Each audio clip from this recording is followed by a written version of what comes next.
name's Josh Shimmin. I'm from Atamate Limited.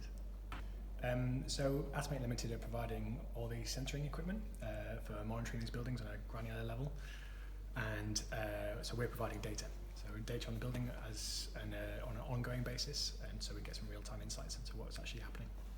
We're really looking to show the value of data and the use of it in the retrofit world, and how we can learn from these buildings that already exist, and in doing so, how do we share that data, how do we build products, how do we get the most out of that data.